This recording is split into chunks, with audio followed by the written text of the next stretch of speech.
हनुमंत महाबळी दाढी रावणाची जाळी मालिकेमध्ये असं आहे. हनुमंत महाबळी रावणाची दाढी जाळी तया माझा नमस्कार वारंवार निरंतर करून उड्डाण केले लंकेचे शोधन जाळी लंका धन्य धन्य म्हणे तुका. चार चरणाचा जगद्गुरु तुकोबारायांचा अभंग तुकोबारायांची अपेक्षा प्रमाणे सोडवला जावा. पण तुकोबाराय स्वतःला त्यांचं लेकरू समजायचे.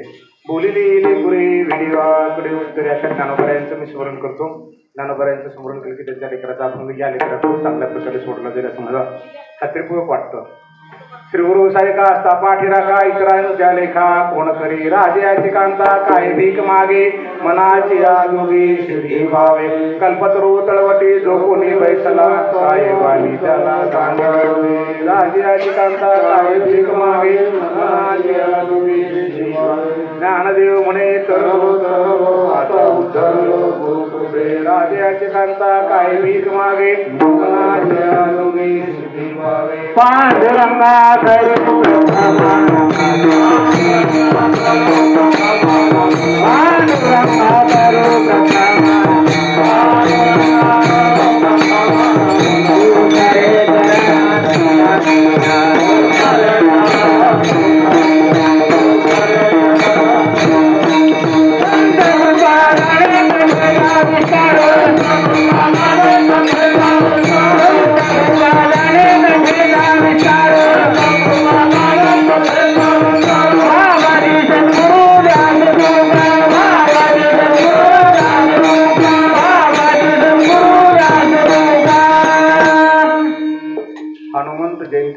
कीर्तन असल्यामुळे हनुमंतरायाचा अभंग घेतला आहे. जगद्गुरु तुकोबारायांचा चार चरणाचा अभंग असा आहे.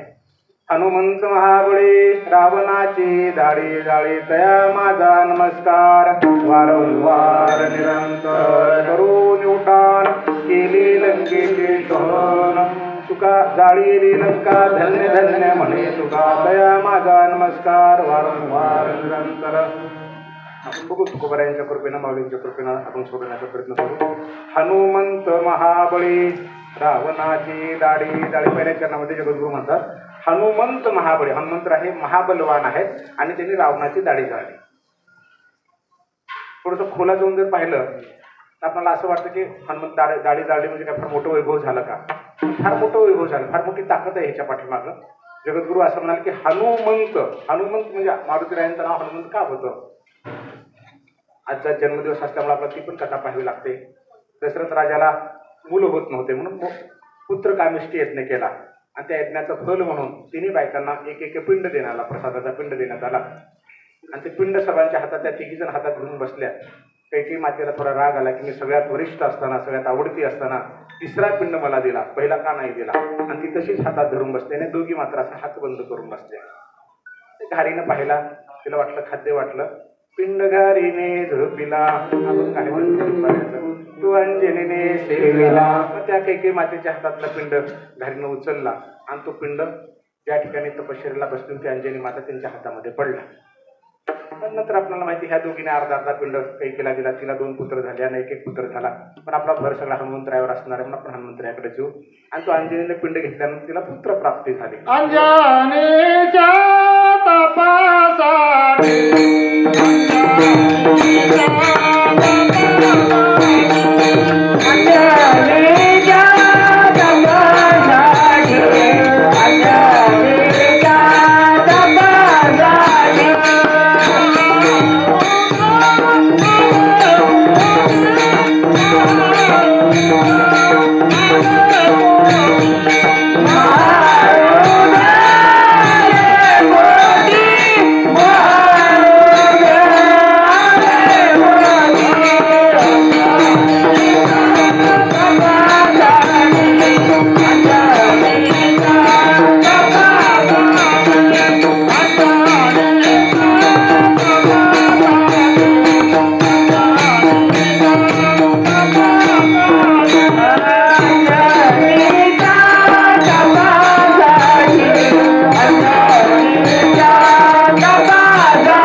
तपश्चर्या केली होती. महादेवाने आशीर्वाद दिला होता की तुझ्या पोटी मीच जन्माला येईल, तुला बलवान पुत्र पाहिजे तर मीच येईन. आणि साक्षात महादेवाचा त्याचा प्रमाण महाराजांनी दिलं.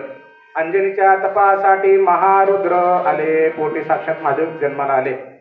हनुमंतराय जेव्हा जन्माला आले तेव्हा जन्मजातच त्यांना लंगूट होती अंगावर. म्हणजे आपल्या सकाळ लेकरांसारखं असं उघडं शरीर नव्हतं, पूर्ण लंगूट त्यांच्या अंगावर होते. आणि त्यांनी पाहिलं सकाळची वेळ होती सूर्याची, आणि त्यांना सूर्य दिसला लाल भडक. त्यांना वाटलं हे काहीतरी खाद्य आहे. उडान केला, उडी मारली आणि सूर्यापाशी गेले. सूर्यापाशी गेल्यानंतर सूर्याला भीती वाटली, आपल्याला कोणतं खायला आलं, कोणतं त्रास देणार. कारण राहू केतूच्या कथा आपल्याला माहिती आहेत पूर्वी झालेल्या. हनुमंतराय आल्यानंतर थोडेसे घाबरले सूर्यदेव, ते आरडाओरडा केला. अनेक देव जन्म झाले, अग्निदेव, वायुदेव, सर्व देव तिथे आले, इंद्रदेव तिथे आले.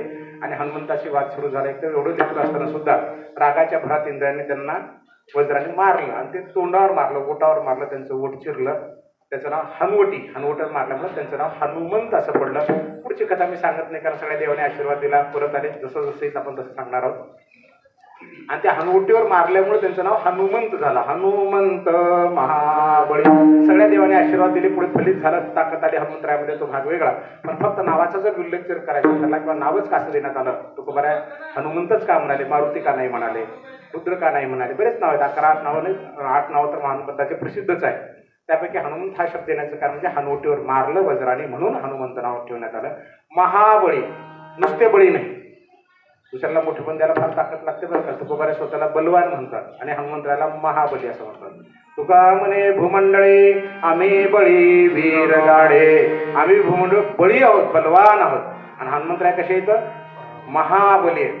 आम्ही कसे आहोत, गरीब आहोत. तुकोबाराय म्हणतात माझं पामरा हे काय थोरपण, आम्ही लहान आहोत. पण ज्ञानोबाराय कसे येतं, जयाचे द्वारे सोन्याचा पिंपळ,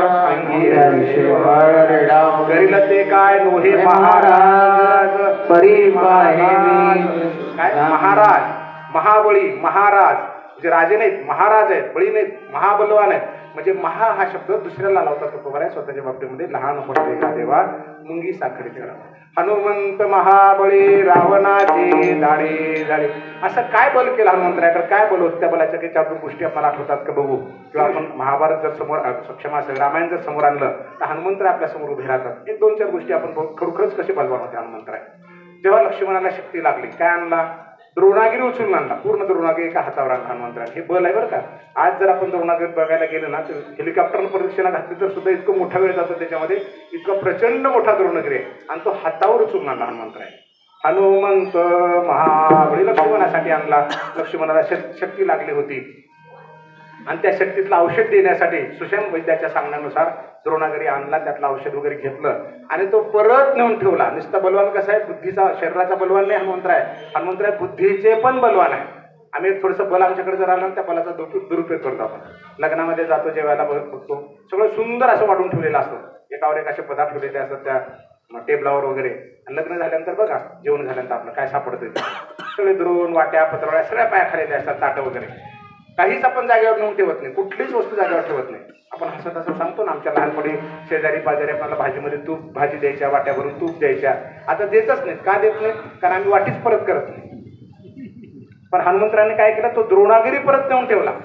म्हणजे बल कशाचं वापरलं, बुद्धीचं वापरलं, सामाजिक न्यायाचं बल वापरलं, सामाजिक सेवेचं बल वापरलं. सर्वांगाने हनुमंतराय बलवान आहेत. केवळ द्रोणागिरी उचलून आणला, नेऊन ठेवला असं नव्हे. नेऊन ठेवण्यापाठीमागची भूमिका सुद्धा आपल्याला विचारात घ्यावी लागेल की आपण सुद्धा आयुष्यामध्ये असंच केलं पाहिजे. एखाद्याची वस्तू जर आणली असेल किंवा कुठली जर वस्तू उचलून आणली असेल, आपलं काम झालं तर परत नेऊन ठेवलं पाहिजे. गरज सर्व हे आपल्याकडे म्हणून चालते. पण हनुमंतरायाने तसं नाही केलं. सुशीलला सुद्धा वापस नेऊन सोडलं, द्रोणागिरी सुद्धा वापस नेऊन ठेवला. म्हणून तुकोबाराय पहिल्या प्रमाणात पहिल्या चरणात म्हणाले, हनुमंत महाबळी विठ्ठला.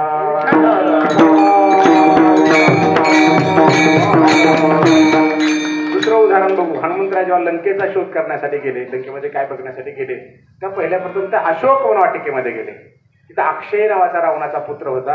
रावणाचा पुत्र जन्माला येण्याच्या अगोदर महादेवाने रावणाला आशीर्वाद दिला होता, तुझा पुत्र प्रचंड बलवान असेल, त्याला सहजासहजी कोणी हरवू शकणार नाही, त्याला फक्त माझाच अंश हरवू शकेल. आणि ती वस्तुस्थिती ज्या सांगितलेला आशीर्वाद खरा कुठे ठरला, जेव्हा त्या अक्षयासोबत युद्ध झालं वाटिकेमध्ये, त्या वाटिकेला हनुमंतरायच मारू शकले, दुसरा कोणीही मारू शकला नाही. म्हणून हनुमंतराय कसे येतं, महाबलवान आहे. हनुमंत महाबळी. दुसरं उदाहरण आपण पाहू हनुमंतरायाचं. थोडंसं महाभारतामध्ये अलीकडे आपण आता महाभारतात येऊ लागलो बरं का, रामायणातून महाभारतात आलो. महाभारतामध्ये सर्वात बलवान कोण आहे? भीम. प्रचंड बलवान, इतका बलवान की त्याला असं वाटत ते फुलानाला पाठवतो द्रौपदीनं. त्या हातात गदा घेऊन ते झाडाच्या बुडाला मारून मोठमोठे झाडं पाडायचा, मोठमोठे डोंगराला असं उडून टाकायचा, मोठमोठ्या शिळा असा उडवून टाकायचा. असा वेगात भीम सुटला होता. त्याच्या अहंकार गळवण्यासाठी, त्याचा अहंकार नष्ट करण्यासाठी हनुमंतरायाने वृद्ध वानराचं रूप घेतलं आणि आपलं शेपूट रस्त्यावर टाकलं. आपण काय पाहतो? हनुमंतरायाचं बल पाहतो. हनुमंतरायाचं भीम एवढा बलवान आहे, असं म्हणतात की जन्मल्यानंतर काखेतून खाली पडला, आईच्या काखेतून शिळवर पडला तर शिळ फुटली होती. जेव्हा विष घातलं दुर्योधनानं, त्या पाण्यात गेल्यानंतर 10,000 हत्तीचं बळ त्याला मिळालं होतं. विष पशवण्याची ताकद, 10,000 हत्तीचं बळ असणाऱ्या भीमाला हनुमंतरायाचं शेपूट उचलता आलं. जेव्हा ओलांडून चालला तो काय म्हणाला? भीम, हे शेपूट उचल. हनुमंताने सांगितलं, बाबा माझ्या अंगात त्राण नाही, तू उचल माझं शेपूट. त्याचा अहंकार नष्ट करायचा होता. तो शेपूट उचलू शकला नाही. एवढे बलवान हनुमंत आहेत. म्हणून तुकोबाराय काय म्हणाले? हनुमंत महाबळी. आपण त्यांची पूजा करतो, ज्यांचं नाव घेतो, त्यांच्यासाठी आपण कीर्तन प्रवचन करतोय, ते हनुमंतराय कोण आहे ते कळावं आपल्याला. नाही तर लोक करतात ना, आपण करतो, आपल्याला विशेष माहितच नसतं कोण कसं आहे ते. प्रभू रामचंद्राच्या नावाची ताकद माहिती पाहिजे, तुकोबारायच्या नावाची ताकद माहिती पाहिजे, ज्ञानोबारायच्या माहिती पाहिजे. म्हणजे ज्याची भक्ती करतो ना, त्या भक्तीच्या बाहेर जावं वाटणार नाही. आपला तो देव एक करून घ्यावा ही सांगण्याची वेळ येणार नाही. अन्यथा 33 कोटी सुद्धा पुरत नाही. आणि 33 कोटीला पूर्ण उरण्याची ताकद एक त्या हनुमंतरायामध्ये, हे पण आमच्या लक्षात आलं पाहिजे. हनुमंत महाबळी. आता महाभारतातलं दुसरं उदाहरण बघू हनुमंतरायाचं बलवान असण्याचं. कारण जगद्गुरूचे शब्द नव्हे, अभंग नव्हे, तर त्यातलं एक एक अक्षर सुद्धा तेवढं महत्वपूर्ण आहे. म्हणून आपण अभंगातल्या प्रत्येक शब्दाला आपण पाहतोय. महाभारतातलं दुसरं उदाहरण आहे. अर्जुनाला असं वाटायचं की माझ्यासारखा योद्धाच कोणी नाही, माझ्यासारख्या बाणाची ताकद कोणातच नाही, माझ्या बाणामध्ये जी ताकद आहे जगात कुठेच नाही. आणि त्याचा तो अहंकार घालवायचा होता. अहंकार घालवण्यासाठी एक घटना अशी घडली की हनुमंतरायाची आणि अर्जुनाची भेट झाली. हनुमंतरायाने विचारलं की अर्जुना, कसं चाललं तुझं? काय म्हणजे मी असा योद्धा आहे की मला कोणीच परास्त करू शकत नाही, पण मला आश्चर्य वाटतं म्हणे की रामांना दगडावरून का चालावं लागलं? एक बाण असं पाण्याचा पूल केला असता, मी जर असं पाण्याचा पूल केला असता, त्या पाण्याच्या पुलावरून सगळे वानर गेले असते. हनुमंतरायांनी सांगितलं, अरे नाही, असं अर्जुन असं नाहीये. माझ्या सोबतच्या वानरामध्ये एवढी ताकद होती, नुसतं पाय जर तुझ्या पुलावर टाकला असं पुलाचा चुरा झाला असता. असं होऊच शकत नाही म्हणे. पाहिजे तर अर्जुन पुन्हा ईर्ष्येला पेटला. ते म्हणजे ठीक आहे, करून दाखव. मग दोघांमध्ये तह झाला. दोघांमध्ये असं ठरलं की जर अर्जुनाचा पूल, बाणाचा पूल हनुमंतरायांनी जर तोडला तर अर्जुन अग्निसमाधी घेईल, आणि जर पूल नाही तोडला तर हनुमंतरायांनी अग्निसमाधी घ्यायची. पण हनुमंतरायांनी सांगितलं, मी ब्रह्मचारी आहे, मला दीर्घकाल आयुष्य आहे, मी अमर आहे, त्यामुळे मी काही मरू शकत नाही, पण मी जर हारलो तर तुझ्या कामाला येईल, तू सांगशील त्या कामाला येईल. दोघांमध्ये असा तह झाला. अर्जुनाने बाणाचा पूल उभा केला. अर्जुनाला असं वाटलं की माझा पूल कोणीच तोडू शकत नाही. हनुमंतरायाने उडी मारली आणि त्या पुलाचा चुरा केला. 3दा असं झालं. अर्जुनानं समाधी पेटवली, अग्निकाष्ट पेटवली, आता देह सोडण्यासाठी त्याच्यामध्ये. तेव्हा कृष्णाने एका ब्राह्मणाचं रूप घेतलं आणि आले, आणि कृष्ण म्हणाले, काय चाललंय तुम्हा दोघांमध्ये? असं असं घडलेलं आमचं, कोण साक्षीदार आहे? कोणी साक्षीदार नाही, मग माझ्यासमोर करा ना, मग बघू. पुन्हा अर्जुनाने पूल तयार केला. कृष्णाने सुदर्शनच्या पुलाच्या खाली सोडलं. हनुमंतरायाने उडी मारली, टुपकून बाजूला पडले. 3दा उड्या मारल्या, टुपकून बाजूला पडले. रामाचं नाव उडी मारली तरी बाजूला पडले. हनुमंतरायाला आश्चर्य वाटलं की प्रभू राम, माझ्यात बळ नाही तर नाही, पण प्रभू रामचंद्राचं नाव घेऊन उडी मारलं असं तर पूल तुटत नाही, असं कसं होऊ शकतं? आणि त्याने हात जोडले, सांगितले, खरं आपलं स्वरूप दाखवा. मग कृष्णाने आपलं स्वरूप दाखवलं. हनुमंतरायाने नमस्कार केला. देवा, हे का केलं तुम्ही असं? अरे अर्जुनाचा तर अहंकार घालायचाच होता, पण हनुमंतात तुझी फुकट सेवा घेऊ नये आणि तुझ्याकडून सेवा घ्यायची आम्हाला, म्हणून हे असं केलं. काय सेवा घेतली? ध्वजस्तंभावरी वानरू, मूर्तिमंत शंकरू, सारथी सारंगधरू अर्जुनेसे. आणि तो अर्जुनाच्या युद्धावर ध्वजस्तंभावर बस का? कारण कर्णासारखे एवढे मोठे योद्धे आहेत की एक बाण मारला तर अर्जुनाचा रथ हवेत उडून जाऊ शकतो. सगळ्या पृथ्वीचं ओझं घेऊन त्या धनुष्य ह्याच्यावर बसतो, कशावर? रथावर, जेणेकरून रथ हल्ला जाणार नाही. असे हे हनुमंतराय. हनुमंत महाबळी, रावणाची दाढी जाळी विठाला.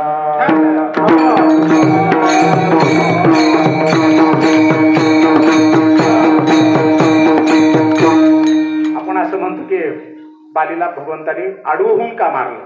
समोरून मारायला पाहिजे होतं. कारण बालीला एक वर दिला होता ब्रह्मदेवाने की जो कोणी योद्धा तुझ्याशी लढण्यासाठी येईल, पुढच्या बाजूने तुझ्याकडे लढायला आल्यानंतर काय होईल, त्यातला अर्धी शक्ती तुला येईल. आता हनुमंताकडे बाली आला. हनुमंताला सगळ्या जगाला हरवलं कोणी, बालीनं. आता हनुमंत एकमेव शिल्लक राहिले, कारण रावणाला सुद्धा 6 महिने काखेत मारलं बालीनं, एवढा बलवान होता तो. आता हनुमंताशी युद्ध करायची इच्छा झाली. हनुमंताला खूप छळलं त्याने. हनुमंताने सांगितलं, मी काही युद्ध करणार नाही. असा डरपोक आहे तसा खूप खूप बोलला तो. तरी हनुमंतराय गप बसते. पुन्हा म्हणजे अरे तुझ्या रामात तर काय जोर आहे असं म्हणल्यावर हनुमंतराला राग आला. मला बोललास ते बोललास, पण माझ्या रामाला बोललास, माझ्या सद्गुरूला बोललास ते मी सहन करणार. आता तू यश युद्ध केलंच पाहिजे. आणि जेव्हा हनुमंतराय युद्धाला निघाले बारीला, तेव्हा ब्रह्मदेव तिथे आले आणि ब्रह्मदेवाने हनुमंताला थांबवलं आणि हनुमंताला विनंती केली की हनुमंतराया तू त्याच्याशी युद्ध करायला जाऊ नका, का त्याला रामाच्याच हातून मृत्यू आहे. तुझी जर अर्धी शक्ती त्याच्यामध्ये गेली, हनुमंतरायाची अर्धी शक्ती, कारण शक्य तसे ब्रह्मदेवाचा आशीर्वाद होता, कुठलाही योद्धा बालीच्या समोर लढायला आला की त्यातली अर्धी शक्ती आपोआप बालीकडे जात होती. म्हणजे 100% कसला योद्धा हारणार म्हणजे हारणार. ब्रह्मदेवाने हनुमंताला थांबवलं, युद्धाला जाऊ नको समोर, म्हणजे एकच विनंती आहे, सांगा देवा म्हणे काय आज्ञा आहे. तर तू फक्त 10% शक्ती घेऊन जा, 90% शक्ती तुझी बाजूला आहे. ते म्हणे असं का? कारण तुझी 50% जर शक्ती बालीमध्ये गेली तर बाली फुटून चुरा होऊन जाईल, कारण तुझी ताकद, तुझं बळ सांभाळण्याची क्षमता बाजीमध्ये नाही. फक्त 10% घेऊन जा, 90% बाजूला काढून ठेव. इतके बलवान हनुमंतराय होते की 90% बाजूला काढून ठेवले, 10% घेऊन गेले. जेव्हा 10%तली अर्धी बालीकडे गेली शक्ती, तेव्हा बाली परेशान झाला, आपटू लागला, बुडू लागला, पाण्यात उड्या मारू लागला, परत डोकं फोडून घेऊ लागला. कारण 5% सुद्धा शक्ती बालीला सांभाळण्याची क्षमता, हनुमंतरायाची शक्ती सांभाळण्याची क्षमता नव्हती. म्हणून तुकोबराय पहिल्या चरणामध्ये हनुमंत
रावणाची दाढी जाळी. आता दुसरे एक उदाहरण पाहू. आमच्या लहानपणी बायका दळायच्या ना जात्यावर, ते काजी काय म्हणायचे आमच्या पाड्यामध्ये, मला चांगला आठवत आपण. हनुमंत लई भारी लक्ष्मणाला घी खांद्यावरी. आणि पुढचं मागचं म्हणायचं, हनुमंत लई भारी लक्ष्मणाला घी खांद्यावरी. मला ह्याच्यात आश्चर्य काय वाटायचं, लई भारी लक्ष्मणाला घेतलं असेल ना, काय काय मोठी गोष्ट. द्रोणागिरी उचलणाऱ्या माणसाने लक्ष्मणाला खांद्यावर घेतल्या, काय मोठी गोष्ट असं मला वाटायचं. आता मला कळतं की लक्ष्मण कोण होते. कोण होते लक्ष्मण? शेष. आणि शेषाच्या डोक्यावर सगळी पृथ्वी आहे, सगळी पृथ्वी. द्रोणागिरीसारखे कोट्यवधी पर्वत सुद्धा ह्या पृथ्वीच्या वजनाला कमी पडू शकतात, आणि अख्खी पृथ्वी शेषाच्या डोक्यावर. आणि त्या शेषाचा अवतार लक्ष्मण, आणि त्या लक्ष्मणाचं ओझं काय असेल, आणि त्या ओझ्याला सहज हनुमंतराय घ्यायचे. हनुमंत लई भारी. आता कळलं की हनुमंत खरोखर का भारी आहे, कारण पृथ्वी ज्याच्या डोक्यावर आहे शेषाला, एवढं वजन असणाऱ्या, ताकद असणाऱ्या शेषाचा अवतार असणाऱ्या लक्ष्मणाला खांद्यावर घेतलं हनुमंतरायाने. हनुमंत लई भारी म्हणजेच काय, हनुमंत महाबळी. हनुमंताशिवाय लक्ष्मणाला खांद्यावर कुणीच घेऊ शकला नसता, कुणीच घेऊ शकला नसता. म्हणून तुकोबराय काय म्हणाले, हनुमंत महाबळी रावणाची दाढी जाळी. आता रावणाची दाढीच का जाळी? रावण कोण होता? आपल्याला माहिती आहे जय विजयची कथा. पहिल्या प्रथम जय विजयाला भेटण्यासाठी, म्हणजे विष्णूला भेटण्यासाठी सनत सनंदन सनातन सनत कुमार निघाले.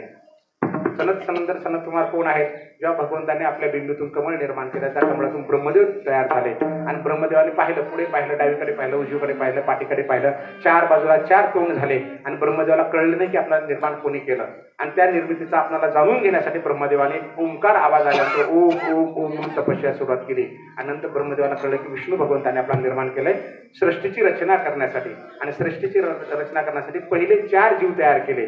ते जीव म्हणजे सनत सनंदन सनातन सनत कुमार. पृथ्वी तलावर ब्रह्मदेवानंतर प्रथम निर्माण झालेले. आणि त्या सनत कुमार एवढी ताकद असणारे, त्याने लग्न करण्यास नकार दिला, प्रजा निर्माण करण्यास नकार दिला. ब्रह्मदेवाला प्रचंड राग आला. आणि त्या 4 लेकराला जाळण्यासाठी ब्रह्मदेवाने आपल्या डोळ्यामध्ये प्रचंड आग निर्माण केली. पण पुढची लेकर असल्यामुळे जाळू शकले नाही. आणि डोळ्यातून जी आग निर्माण झाली, त्या आगीतून बाहेर आग जी पडली, त्याच्यातून रुद्र तयार झाले. रुद्र निर्माण झाले त्याचे. असे हे सनत सनंदन सनत कुमार आणि ते विष्णूला भेटण्यासाठी आल्यानंतर जय विजय या विष्णूच्या दासाने त्यांना दरवाजावर अडवलं. त्यांनी सांगितलं आम्हाला भेटायला जा. दोनदा विनंती केली, भेटायला जायला परवानगी दिली नाही. त्यांना प्रचंड राग आला. त्यांनी शाप दिला की पुढचे 3 जन्म तुम्ही मनुष्य योनीमध्ये जा. विष्णूच्या मध्यस्थीनं थोडीशी विनंती करण्यामुळे थोडासा राग कमी झाला, पण 3 जन्म घेणं भाग होतं. त्या जन्मातला एक जन्म रावण आणि कुंभकर्ण होता. जय आणि अजय, जय विजयचा जन्म रावण आणि कुंभकर्ण होता. तो रावण आहे. त्या रावणाची दाढी जाडी हनुमंत महाबळी रावणाची दाढी जाडी. म्हणजे रावण तुमच्या आमच्यासारखा सामान्य नव्हता. साक्षात विष्णूच्या दारामध्ये ज्याने द्वारपाल म्हणून काम केलं प्रचंड. मला सांगा, नुसतं हनुमंतरायचं दर्शन घेतलं तर आपल्यामध्ये बळ येतं. तो तर साक्षात विष्णूच्या दारामध्ये विष्णूची सेवा करत होते. आला गेला बघणं बोलणं बसणं त्यांचे काय ताकद असेल सांगायचं सांगा बरं. एखाद्या वरिष्ठ अधिकाऱ्याला जर भेटायला जायचं असेल ना तर आपण त्या पीएकडे जातो. कधी कधी त्या पीएला सुद्धा बोलणं होत नाही आपल्याला, तो सुद्धा आपला फोन घेत नाही. बरोबर ना. संसारामध्ये हे तर पीएच असल्यासारखे होते ना विष्णूचे. किती मोठी ताकद असेल. आणि त्यांना शाप दिला. आणि त्या शापा जरी असला तर ज्ञानोबा ज्ञानेश्वरीमध्ये असं सांगतात की मागच्या जन्मामध्ये चांगला असेल वाईट असेल ते सगळेच्या सगळं सोबत घेऊन जन्माला येतो. आणि मागील जे सद्बुद्धी जे जीवितवा झाली होती अवधी मग तीची पुढची निर्वधी नवीला आहे. मन आणि बुद्धी ज्ञान मागच्या जन्मातला जशास तसं घेऊन पुढच्या जन्माला येतो माणूस येतो. म्हणूनच असं म्हटलं की काही लोक उपजत ताकदवान असतात, उपजत बुद्धिवान असतात आणि काही लोक निर्माण होत असतात. ज्ञानोबर आहे उपजत आहे. 10व्या वर्षी 14व्या वर्षी सुद्धा प्रचंड ज्ञान होतं का, कारण मागच्या जन्माचं घेऊन आले. आणि काही लोकांना घासून घासून ज्ञान तयार करावं लागतं. तसं ही उपजत सगळी ताकद घेऊन रावण जन्माला आला. कारण हा विष्णूचा दास आहे ना, रोज भगवंताचं दर्शन होतं, भेटीगाठी होतात, त्यांची सेवा करतो. एवढ्या मोठ्या ताकदीचा रावण आणि त्या रावणाची दाढी झाली हनुमंत महाबळी रावणाची दाढी झाली विठ्ठला.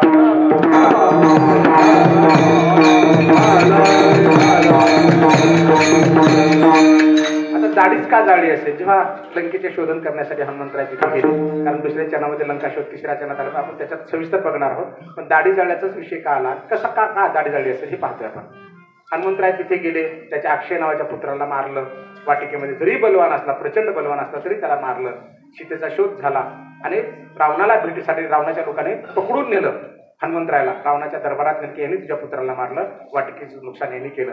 आता हनुमंतरायला शिक्षा द्यायची ठरली. शिक्षा द्यायची ठरल्या तर विचारलं की तुझा मृत्यू कशामध्ये आहे. हनुमंतरायाने सांगितलं मी ब्रह्मचारी आणि अमर आहे, मला मृत्यूच नाही. असं होऊच शकत नाही म्हणे, मी फक्त अमर आहे, कारण मला अमृत दिलेलं आहे ब्रह्मदेवाने. माझ्याशिवाय दुसरा कोणी अमर नाही. माणसाला बघा मृत्यू जवळ आला, संकट जवळ आले, कधी कधी दुर्बुद्धी होत असते. चांगला असताना माणूस दुर्बुद्धीत जातो. संधी मिळूनही माणूस योग्य मार्गावर येत नाही. रावणाला खरं म्हणजे संधी मिळाली होती. अक्षय नावाचा पुत्र रावणासारखा बलवान होता. एका व्यक्तीनं मारला, एवढे सैन्य मारलं, तेव्हा रावणाला त्याची जाणीव व्हायला पाहिजे होती. आपण म्हणतो ना की दूध पडलं तर ताक फुकून प्यावं. म्हणजे कधी कधी माणसाला कळायला पाहिजे. पण रावणाचा अहंकार इतका मोठा होता की त्याला ते कळत नव्हतं. म्हणजे याला जाळून मारा, फुलानं करा. काही लोक असतात त्यांनी संधी दिली, सांगितलं की वानराचा सगळा आनंद, सगळं आवड कशात असते, प्रेस्टीज ज्याला आपण म्हणतो, कशात शेपटामध्ये असते. मग त्याचं शेपूट जाळू. हनुमंताने सांगितलं नका जाळू, कारण माझं जर शेपूट जाळलं तर लंका सुद्धा जळू शकते. म्हणजे हनुमंतानं झोपीत दगड नाही घातला. जसं कमालाचं उदाहरण आहे ना, कबीराने कमाल दुकानामध्ये चोरी करायला गेले. ज्ञानोबराय नामदेवरायला अन्न देण्यासाठी चोरी करायला गेले. त्या दुकानाला पाठीमागून भूक पाडलं, कमालमध्ये शिरले. पाहुण्यापुरतंच म्हणजे ज्ञानोबराय नामदेव महाराजापुरतंच कोरांना घेतलं, थोडं दही डाळ मीठ मिरची घेतलं, वडिलाला त्या छिद्रातून दिलं आणि बाहेर त्याला त्या दुकानदाराला उठवलं कमालाने.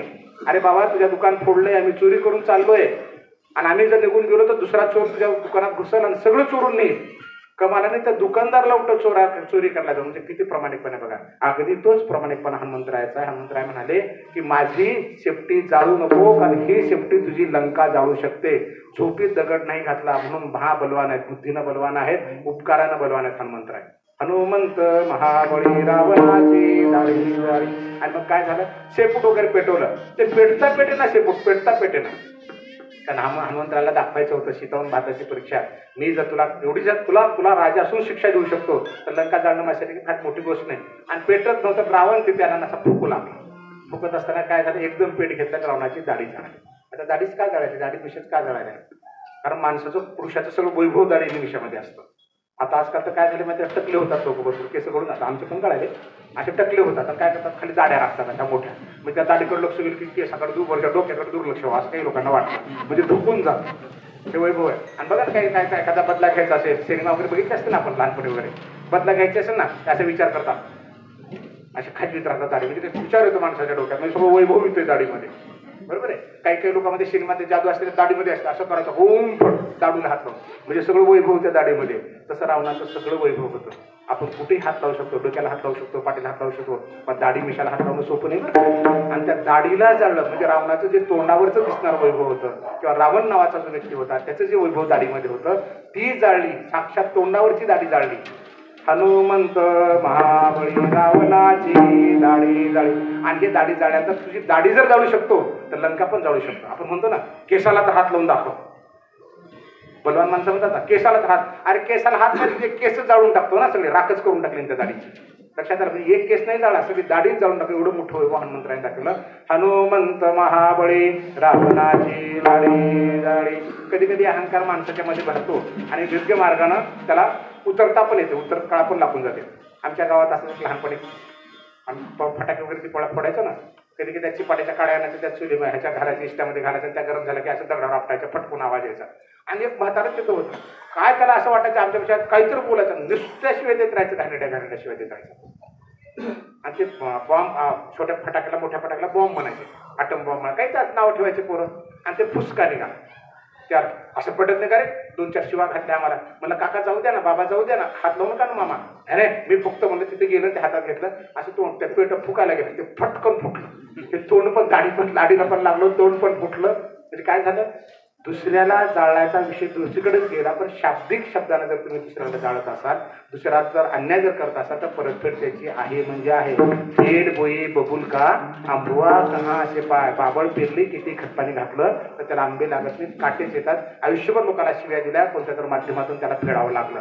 आता हनुमंतराच्या बाबतीमध्ये फेडायचा विषय नव्हता, रावणाला फेडायची वेळ आली होती.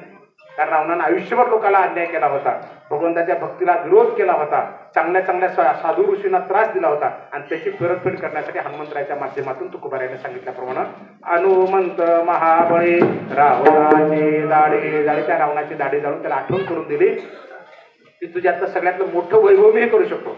छत्रपती शिवाजीराजांच्या बाबतीमध्ये आपल्याला आठवतं का, शाहिस्तेखानाचे बोट तोडले तेवढे ह्या नात्याला जाऊन ते पुन्हा युद्धाला चालली म्हणतात, पुढे पुढे आलंच नाही, कारण त्याचं वैभव होतं. मुझे कुछ कोई नाही करू शकता. अरे कसं नाही करू शकतात, त्याच्या घरात घुसून त्याचे बोट तोडून आणि पळून गेले ते.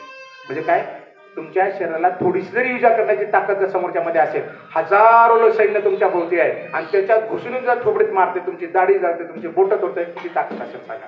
हनुमंत महाबळी रावणाची दाढी जाळी. विठ्ठला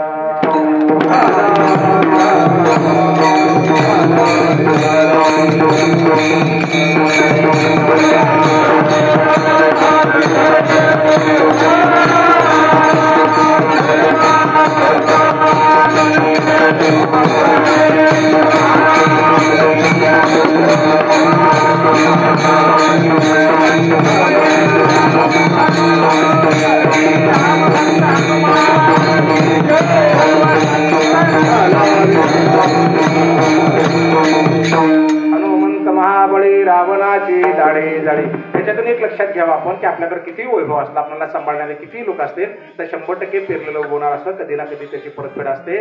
रावणाचं वैभव किती मोठं असलं, किती बलशाली रावण असला तर त्याला सुद्धा कोणीतरी शिक्षा देणारा जन्माला येतो. या जगात निर्माण झालेला प्रत्येक कधी ना कधी नाश पावणार असतं. पण थोडक्यामध्ये तुकोबारायांच्या सांगण्याप्रमाणे आपण कुठं ना कुठं कमी पडणारा असतो. आपल्या जरी बळ असलं, हे बळ कोणी दिलेलं आहे, भगवंताने दिले. आपुल्या बळे नाही मी बोलत सका कृपावंत वाचा, बळ्या माझी बळ ते मी जाणे आढळ, बुद्धिमंती केवळ बुद्धी ते मी. 7व्या अध्यायात तुकोबाराय म्हणतात की जे बळ आहे माणसाला मिळालेलं, तुम्हाला आम्हाला स्त्री असो, पुरुष असो, गरीब असो, श्रीमंत असो, हे भगवंताच्या कृपेचं बळ आहे आणि आज ना उद्या कधी तर नष्ट होणार आहे. म्हणून हे जे बळ दिले त्या बळाचा सदुपयोग करावा, सदुपयोग करावा. मग हाताचं बळ असेल, पायाचं असेल, कोणाचं घरात आपला कचा उचलायचा, लोकांना दाराचा नेऊन टाकायचा, भावाचे बांध फोडायचं, शेतामध्ये अडवायचं, विहिरीचा हिस्सा अडवायचा, ह्या हातपाय कान करण्यासाठी हे कान, ही बळ आपल्याला यासाठी दिलेलं नाही. कानानं चांगलं ऐकण्यासाठी दिले, डोळ्यानं चांगलं पाहण्यासाठी दिले, मुख चांगलं बोलण्यासाठी दिले. प्रत्येक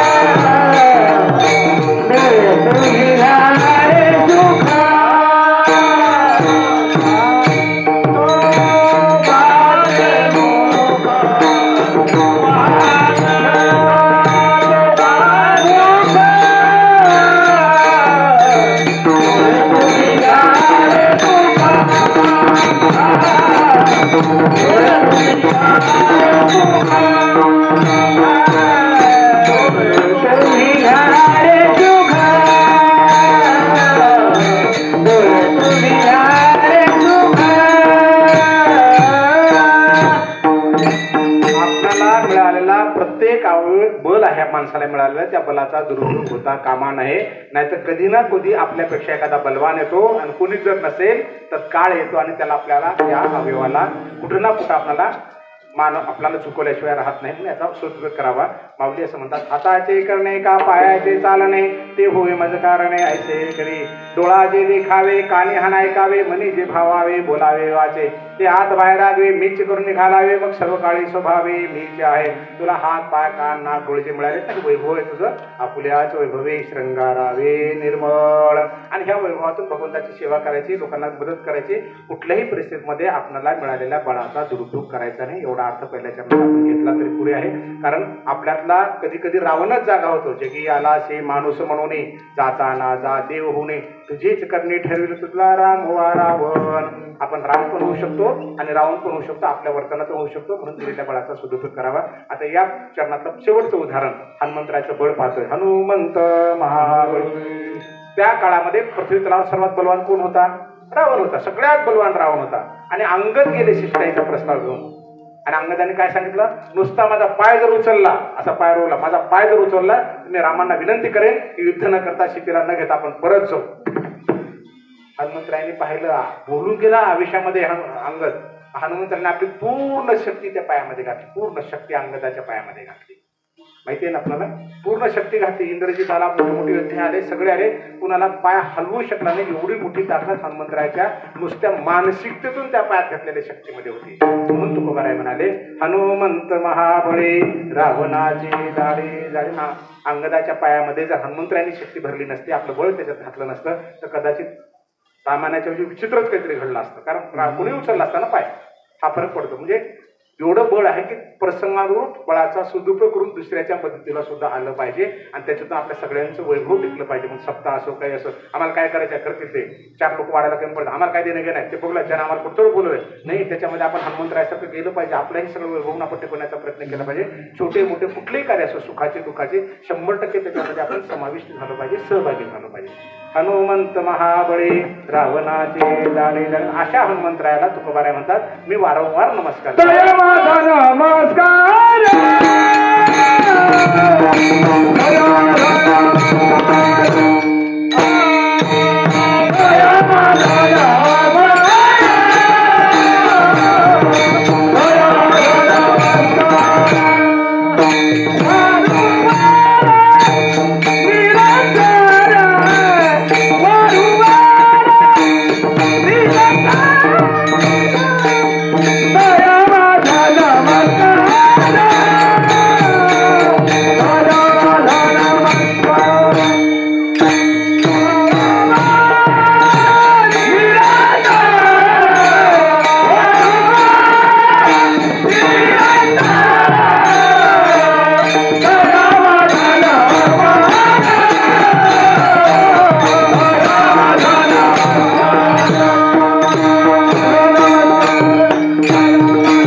रावणाची दाढी जाळणाऱ्या, प्रभू रामचंद्राचा शिष्य असणाऱ्या, प्रभू रामचंद्राचा हृदयपूर्वक भक्त असणाऱ्या आणि अतिशय बलवान असणाऱ्या महाबली हनुमंतांना माझा नमस्कार. तया माझा नमस्कार वारंवार निरंतर.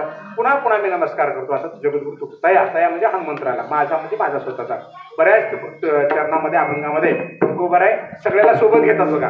आम्ही वैकुंठवासी आलो याच कारण. आम्ही पण म्हणतात, मी पण म्हणतात, माझा पण म्हणतात. धन्य मी जन्मालो दास. आम्ही म्हणजे तुम्ही, आम्ही सगळे. आता नमस्कार काय म्हणतात?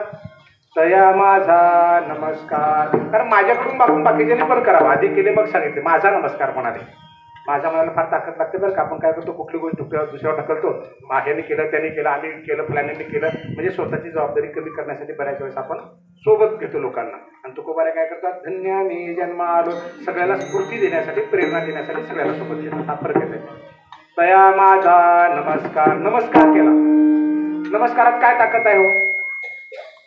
माणसाचं बळ कुठे बघा. थोडं बारकेनं बघा. आपण असा हल्ला धरून म्हणजे हात वर करतो, अशी मुंडी धरली, असा फलाना केलं म्हणजे बळ इथे. बरोबर आहे? त्याला काय माहिती आहे मी कोण आहे? लक्षात असा हात टाकतो आपण. डोकं कोणाचं आहे मग?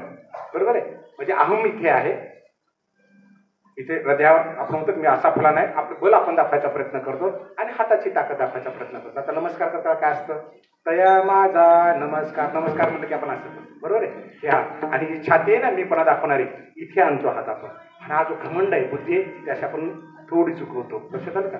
म्हणजे बळ, अहम आणि बुद्धी ह्या तिन्हीचं मिलन नम्रतेमध्ये करतो. जो नम्र झाला होता तिने कोंडले आनंद. याचं नाव नमस्कार आहे, याचं नाव नमस्कार आहे. दंडवत लांब पडणं झाला पण इथं दंडवत शब्दाने नमस्कार आहे. म्हणजे छाती पण आपण दाबली आपल्या हाताने, मान पण खाली केले, हात पण जोडले. बाबा मी बलवान नाही, माझ्यामध्ये ताकद नाही, तुम्ही बलवान आहात म्हणून आपण नमस्काराचे बद्दल. आता आजकाल काय झालं, हॅलो हाय असं आपण करतो. म्हणजे माझं सगळं जसंच तसं आहे, मला काही तुला देणं घेणं नाही असं नाही. नमस्काराचा अर्थ त्याच्या पाठीमागे तो जो नम्र झाला होता तेने कोंडिले आनंदा ही वस्तुस्थिती म्हणून तुकोबाराने काय म्हटलं, नमस्कार म्हटला.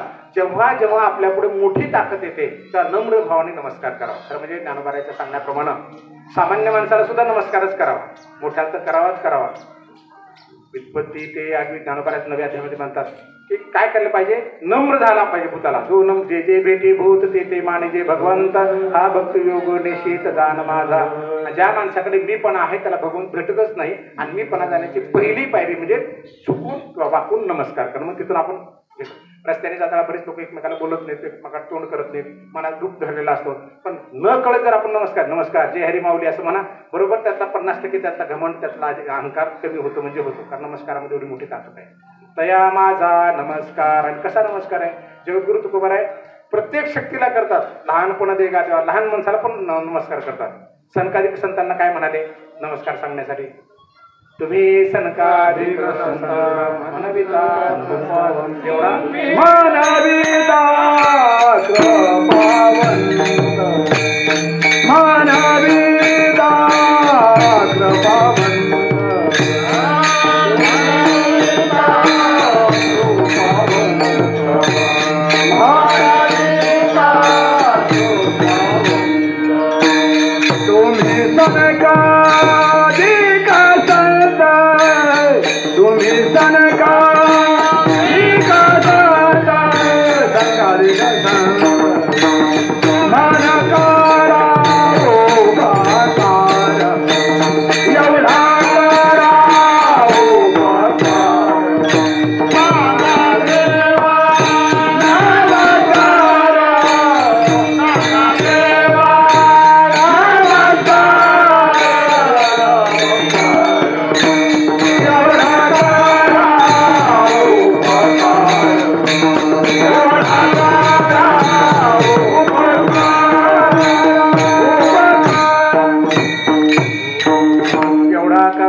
नमस्कार. नमस्कार सांगायला सांगितला संकादिकांच्या माध्यमातून. पांडुरंगाला विठ्ठलाला नमस्कार सांगितला.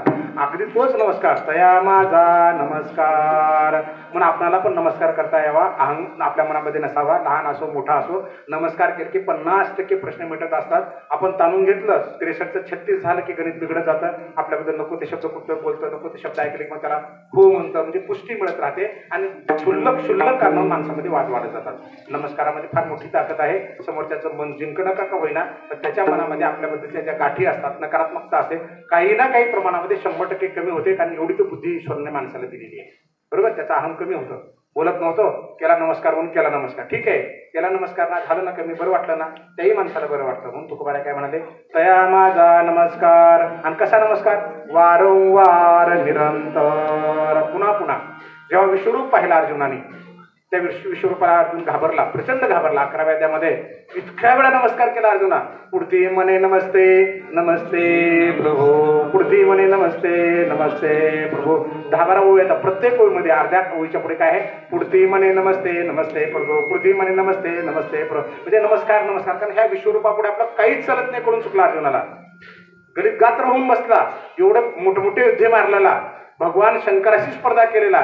तो म्हणाला की तुझं विश्वरूप राहिलं तर एकच शिल्लक राहतं, काय, तुला नमस्कार करावा. 14व्या अध्यायामध्ये माऊली निवृत्तीनाथांना म्हणतात, आता एकच कळतं मला, फक्त तुम्हाला नमस्कार करणे, काही न बोलणे, तुमची स्तुती न करता, कारण माझ्याकडे शब्दच नाही. एकच कळतं मला, तुमच्या चरणाकडे पाहू आणि नमस्कार करावा. म्हणजे थोडक्यामध्ये आपल्यातला अहम 100% संपवून टाकायचा आणि समोरच्याचं वरिष्ठपण, मोठेपण, आदर, त्याची ताकद, बुद्धी 100% स्वीकारायची आणि अंतःकरणातून नमस्कार करायचा. मग काय होतं? मग देव पाहावया गेलो देव 100% ती ताकद येते.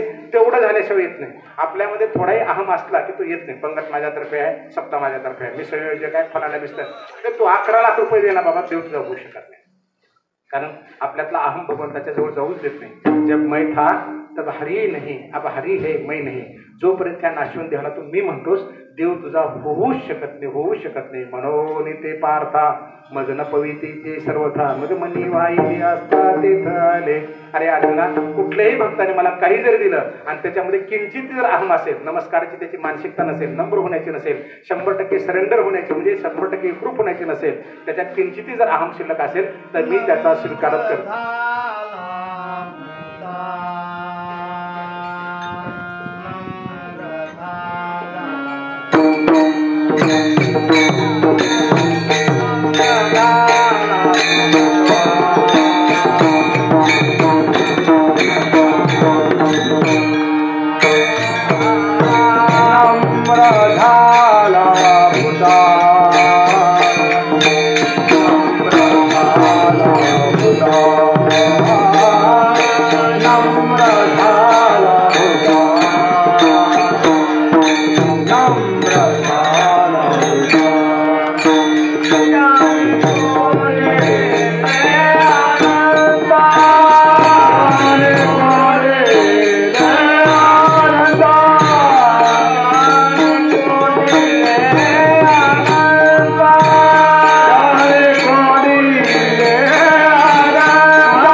म्हणजे नम्र होणं म्हणजे नमस्कारापासून सुरुवात होते.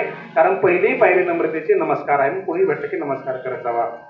नातरी सरीचेपणे नातरी अखिलेपणे सरीसी कौनू आहे लक्ष्मी ऐशी श्री सारख्या दासी घरी जी येते ती खेळता करते घरकुली या नामे अमरपुरी जरी ठेवली तरी नव्हती काय बाहुली इंद्रादिक तयाची. या नावडली जेव्हा मोडीती तेव्हा महेंद्राचे रंग होती. या झाडा किंवा ते पाहते ते कल्पवृक्ष आयशिया सामर्थ घरीच्या जियेच्या जवळिका ती लक्ष्मी मुख्य नायका न म्हणेची येत. मग सर्वस्वे करुणी सेवा अभिमानू सांडुनी पांडवा ती पाय धुवावयाच्या दैवा पात्र झाली. नव्या अध्यामध्ये माऊली म्हणतात लक्ष्मीच्या हाताखाली ज्या दासी आहेत ना ऋषिसिद्धी, त्याने जर एखाद्या झाडाकडे पाहिलं तर ते सोन्याचे झाडं होतील, नदीत अमृत वाहू शकतील. एवढ्या ताकदीची लक्ष्मी असणारी त्या दाशीमध्ये एवढी ताकद आहे.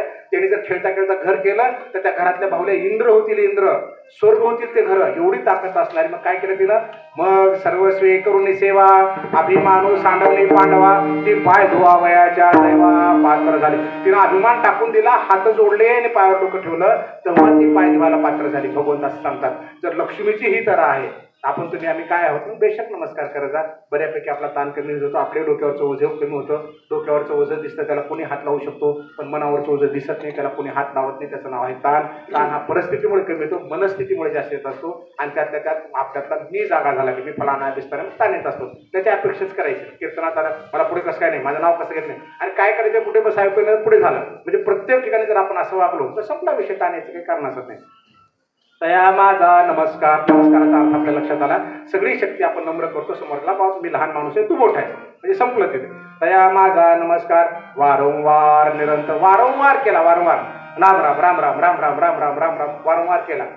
वारंवार म्हणजे काय? क्षणक्षणाहाची करावा विचार. बरोबर आहे ना? ज्ञानोबा काय म्हणले? क्षण क्षण आहे ना, त्या 2 क्षणामध्ये काहीतरी फरक पडतो. रिकामार्ध घडी राहू नको. घडी घडी आपल्या डोळ्यासमोर ठेवा. सेकंद काटा चालतो का? कुठ कुठ असा वाजतो. म्हणजे ते वाजल्यानंतर किंचित तो वर असतो, पुन्हा उडी मारतो, पुन्हा उडी मारतो. बरोबर आहे ना? म्हणजे माऊली काय म्हणले, तुकोबाराय काय म्हणले, असं पण नको, थांबायचंच नाही, वारंवार तिथलं वारंवार वारंवार करून करून थकवाल्यानंतर तुकोबाराय म्हणाले नाही, वारंवार सुद्धा कमी पडू लागलं. मग काय करू, निरंतर, म्हणजे वारंवारचा शब्द सुद्धा नाही, निरंतरी वारंवारच्या पुढची पायरी. आपण काय करतो, कविता पुन्हा ओव्या, कवितेकडे जाणार नाही, ओव्या पुन्हा पुन्हा पुन्हा वाचू, लक्षातच राहत नाही. पुन्हा पुन्हा म्हणजे काय, म्हणजे मध्ये खंड पडतोय कुठला तरी.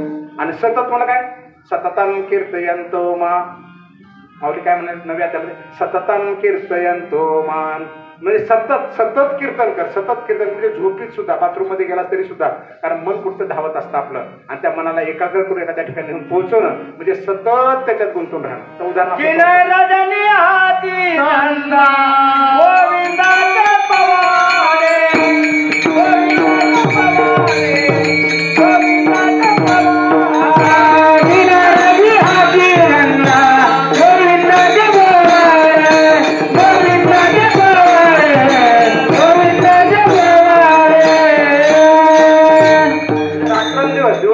विषयच नाही, रात्र दिवस नेणे म्हणजे रात्रंदिवस फरकच पडायचा नाही. आई स्वयंपाक मध्ये असते, तिचं लेकरू बाहेरच्या खोलीमध्ये खेळत असतं. खरं सांगा बरं, फक्त 100% स्वयंपाकातच लक्ष असेल का? त्याने शाळेत जरी गेलं तर 100% तिचं एक डोकं ते मन त्या लेकरात आहे, म्हणजे असं बसला असेल का, तसं असेल का, जेवता जेवता सुद्धा असा खोड्या करत असेल का, लिहून काढत असेल का, पाठीवर पुस्तक बही लिहित असेल का, मॅडमला असं बोलत असेल का, 24 तास अगदी त्याप्रमाणे वारंवार निरंतर. निरंतर म्हणजे सतत, आणि वारंवार म्हणजे पुन्हा पुन्हा पुन्हा पुन्हा पडण्यामध्ये. आता तुम्ही गाड्या चालवता, बरे ड्रायव्हर लोक तिथे, बरोबर आहे, गाड्या चालवता, एक्सिलेटरवर पाय सतत असतो का, अशा जोरात करायचं पाय करायचं, जोरात दाबायचं पाय करा, असं करता, काय करतं सांगा बरं. पण पाय जागेत त्याच्यावर असतं का बाजूला काढता, बाजूला काढताच येत नाही, थटकी तिथे मग गाडी दाबलं काढलं, वारंवार दाबायचं काढायचं, वारंवार नाही, निरंतर पाय त्याच्यावर ठेवायचं, म्हणजे गाडी सरळ चालते. लक्षात आलं का? अध्यात्मातली गाडी सुद्धा निरंतर, असं वारंवार नाही करायचं, काढायचं ठेवायचं, काढायचं, पुन्हा पुन्हा केलं ना, पुन्हा पुन्हा केलं, अरे खड्डा पडतो मध्ये, गॅप पडतो मध्ये. लक्षात आलं का? म्हणून तुकोबाराय काय म्हणे, निरंतर सतत त्याच्यातच असणार आहे. जसं महाराजांप्रमाणे रात्रंदिवस हाच धंदा. मला लक्षात एक छोटंसं उदाहरण सांगतो. आमच्या लहानपणी आमच्या चुलत्याने काय गिरून कपडे वगैरे उधारीवर आणायचे, कापूस वगैरे झाला, ज्वाऱ्या वगैरे निघाल की विकायचे, आणि त्या ह्याच्यामध्ये पैसे वापस करायचे, आणि तो मुनीम यायचा पैसे घेऊन जायला. एक दिवस आणायचं, हे म्हणलं उद्या यायचं, परवा या म्हणलं. सकाळी रेल्वे 7 वाजता होती गावाकडे यायला, आणि उदगीरला वापस जायला 10 वाजता होती. चहा पाणी प्यायचं, नाश्ता करायचं, द्या ना पैसे, मालकाने पाठवलं दुकानदाराचा मुनीम.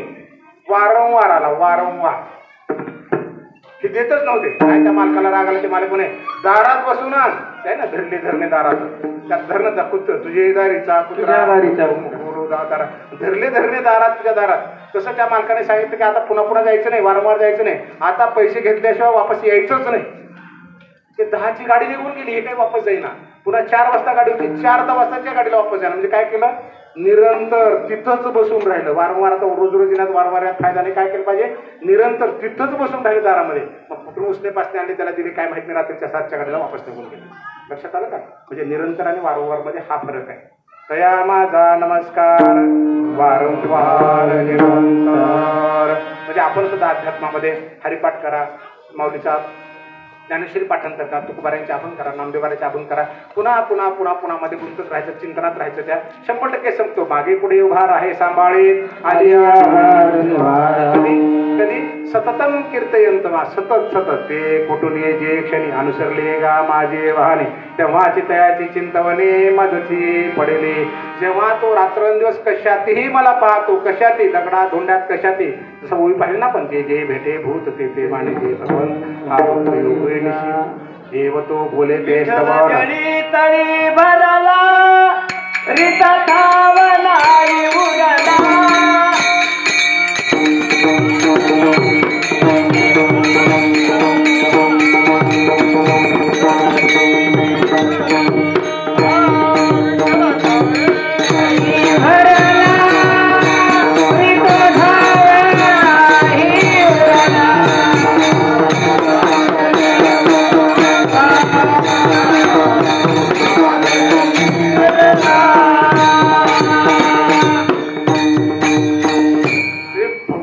जागाच नाही. अर्जुना मी नसे ऐसा कौन उठावासे, प्री प्राणियाचे दैव कैसे जे न देखते मासे.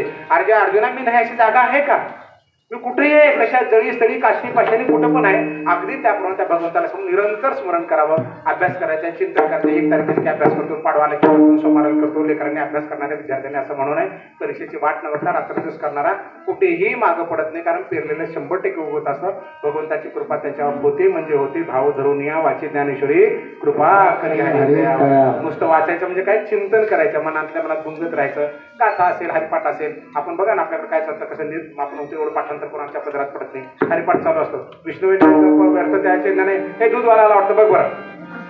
क्रिया जपतप कर्म क्रियानंतर लेकराचा डबा नाही केला अजून, म्हणजे फटाफट आपण मध्ये भोकं पाडत असतो. म्हणून तुकोबाऱ्या काय निरंतर वारंवार सतत त्याच्यामध्ये राहा, सतत त्याच्यामध्ये राहा. 100% कृपा होईल. तया माझा नमस्कार वारंवार निरंतर. अशा ह्या हनुमंताचं स्मरण केल्यानंतर तुकोबाऱ्या 3ऱ्या चरणात असं म्हणतात, करोनी उडान, करोनी उडान, करोनी उडान, करोनी उडान, करोनी उडान, करोनी उडान, करोनी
उड्डाण केलं हनुमंतराने प्रभू रामचंद्राच्या सांगण्यानुसार सीतामातेचा शोध घेण्यासाठी. करोनी उड्डाण केले लंकेचे शोधन. उड्डाण केलं, लंकेमध्ये गेले, शोध घेतला, सगळा शोध घेतला. नुसती लंका पाहून नाही आले, शोध घेतला. ज्या माणसाला जीवनामध्ये त्याच्या क्षेत्रातला शोध घेता येतो ना, तो मागे पडत नाही. आपण शोधच घेत नाही म्हणून अडचणीत येत असतो. आपल्याला माहीत नसतं. गाडीत बसताना टायरमध्ये हवा केलं बघितलं पाहिजे, ब्रेक लागतं का बघितलं पाहिजे, यावेळेला हे शोध आहे सगळा. व पटकन गाडीत बसून जा, कुठचा प्रॉब्लेम येऊ शकतो, अडचण येऊ शकते. कुठल्याही क्षेत्रामध्ये स्वयंपाक करायचं आहे, तेल आहे का, मीठ आहे का, गॅस आहे का, काडबी आहे का, त्याला पेटवायला आपण सगळ्या गोष्टी बघितल्या पाहिजे.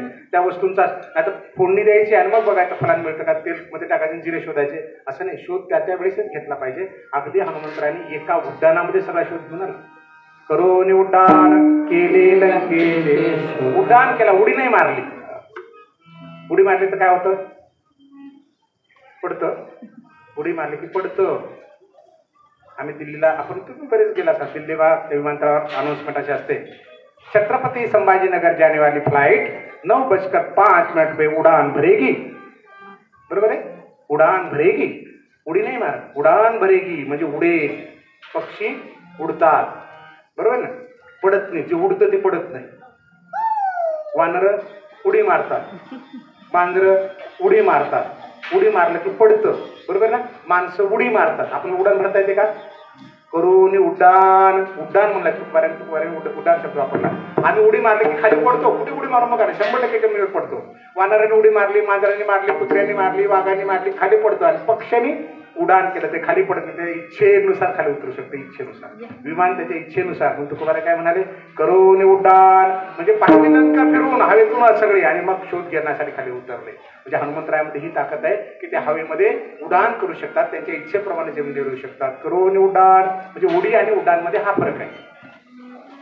करून उड्डाण केले लंकेचे शोधन. सीतामातेचा शोध घेण्यासाठी गेले, सीतामातेचा शोध घेतला. सीतामाता कुठे बसते, अशोकवनामध्ये वगैरे बसते, सगळी माहिती झाली, त्यांना मिळालं. आणि पहिल्या प्रथम ते कुठे गेले, विभीषणाच्या घरी गेले. कारण त्यांनी पाहिलं की त्या रांगोळीमध्ये राम काढलेला दिसला त्यांना. अरे राम, प्रभू रामचंद्राचं नाव श्रीराम इथं कसं होऊ शकतं. शोध घेतला, त्या घरामध्ये सूक्ष्म रूप धरून गेले, त्या प्रभू रामचंद्राचं नामस्मरण वगैरे पाहिलं आणि विभीषणाला भेट दिली. म्हणजे आपला एक माणूस शत्रूच्या इलाख्यामध्ये सुद्धा आपला एक माणूस आहे. म्हणजे ताकद येते बरं का माणसाला. आपण समजा मुंबईला गेलात, मंत्रालयात जायचं, मोठ्या कार्यालयामध्ये जायचं, तिथला शिपाई जर ओळखीचा असेल आपल्याला कळतं आमचा माणूस आहे ना तिथे. आणि कोणीच ओळखीचं नसू द्या, छोट्यातलं छोटं ऑफिस असेल तर माणूस विचार करतो कसं जाऊ बाबा, कोण भेटेल का. संभाजीनगरला यायचं, गावाकडला माणसाला वाटतं अरे फलाने काका आहेत आमचे इथे, देवळातल्या कोपऱ्यात का राहत नाही आपण, पण संभाजीनगरला आहेत ना. म्हणजे फरक पडतो, म्हणजे एक आधार माणसाला मिळतो. तसा आधार मिळवला, शोधून मिळवला. शोधून कोण मिळवले, पहिले विभीषण मिळवले. करून उड्डाण केले लंकेचे शोधन. तर त्यांच्याकडनं माहिती घेतली की बाबा कोण भाऊ आहे, किती भाऊ आहेत, किती मुलं आहेत, काय काय करतात, कसे आहेत, म्हणजे स्वभाव वगैरे जाणून घेतले, त्यांचा शोध घेतला. आणि पुन्हा विभीषणाच्या घरातून बाहेर निघाल्यानंतर लंकिनीनं त्यांना अडवलं. लंकिनी कोण आहे, एक देवकन्या आहे. आणि त्या देवकीनं प्रचंड तपश्चर्या केली, पण काही कारणास्तव तिला शाप मिळाला जमिनीवर जाण्याचा, राक्षस होण्याचा. मग तिनं ब्रह्मदेवाचे पाय धरले, माफी मागितली की देवा माझ्याकडनं चूक झाली, तुम्ही त्याचा शाप द्या. त्यांनी सांगितलं की तू लंकेचं संरक्षण कर, तुला हीच सेवा तुला. आणि तुझा उद्धार कसा होईल, ज्या दिवशी वानराच्या हातून, म्हणजे मानवी देह कुणाचा असेल, वानराचा असेल, आणि त्याच्या हातून तुला मरण येईल किंवा तुझ्याशी युद्ध होईल, त्या दिवशी समजायचं की तुझा उद्धार झाला. आणि त्या लंकिनीची भेट झाली. लंकिनीची भेट झाली तर हनुमंतरायांनी युद्ध केलं. तिनं ओळखलं की आता आपला उद्धार होण्याची वेळ आली, आपल्याला जायचे आहे. मग तिनं त्याला विचारलं हनुमंताने की तू कशी काय इथे. मग तिनं सांगितलं मी अशी देवकन्या आहे. मग काय काय लंकेमध्ये, मग तिनं लंकेची पूर्ण माहिती दिली. सगळा शोध घेताना त्याला पटकन मारून सोडून दिलं नाही, मारून सोडून देऊ शकले असते. म्हणजे कुठेही जर आपलं काम करून घ्यायचं असेल, आपण म्हणतो ना गोड बोलून का पण माहिती घ्यावी त्याच्याकडून, राग निघून जाऊ नये. आता फसतो आपण, रस्त्याला जायचं, हा रस्ता कुठे चालला असं विचारा. बरं काय करतात लोक, मला माहित नाही जा आपण, भैया जरा रस्ता इकडे जातो का, फुलान गावाला जातो का, याला म्हणतात शोध घेणं. त्याच्याशी एकरूप होऊन त्याच्या मनाला आपण जिंकून त्याच्याकडे माहिती काढली पाहिजे. हनुमंतराय तिची भेट घेतली आणि तिच्याकडनं माहिती काढली. आणि तिने सांगितले की रावणाचे अशाशी 2 बलशाली भाऊ आहेत. इंद्रजित असा आहे, इंद्रजित अशानं मरू शकतो. विभीषण कुंभकर्ण असा मरू शकतो. सगळी माहिती सांगितली, सगळी माहिती लंकेतली सांगितली. कारण लंकेचं सगळं रक्षण करत होते. कुणाचा मृत्यू कशात आहे, कुणाच्या माध्यमातून कोण कसा मरणार आहे, कसं मारावं लागणार आहे, सगळा शोध हनुमंतरायाकडे होता. म्हणून याचा पुढे फार मोठा फायदा झाला. शोध घेऊन आल्यामुळे काय झालं, जेव्हा विभीषण कुंभकर्णाशी युद्ध सुरू झालं, किती बाण मारले प्रभू रामचंद्र, कुंभकर्ण मरतच नव्हता. काय करावं, प्रभू रामचंद्र सुद्धा थकले. लक्ष्मणाने बाण मारले, कोणी काही करत नव्हतं. विभीषणालाही माहित नव्हतं आता कसं काय मारायचं. हनुमंतरायाने काय केलं, प्रभू रामचंद्र जसं बाण मारत होते, युद्ध संपायची वेळ आली, म्हणजे दिवस मावळायची वेळ आली. प्रभू रामचंद्राच्या पाठीमागे शिपूट घातला आपलं आणि पाठ खाजवली. रामाने काय केलं, असं फिरून बघितलं, असं पाठीमागं पाठ खाजवली म्हणून. आणि फिरून बघितलं आणि पुन्हा इकडे कोतवण केलं की कुंभकर्णाला मारू शकले. मग रामाने नंतर विचारलं की हनुमंत असं काय म्हणे, दिवसभर युद्ध केलं, काली केलं, आजी केलं, कुंभकर्ण मरत नव्हता आणि नुसतं तिच्या पाठ फिरल्याबरोबर कसं काय गेला.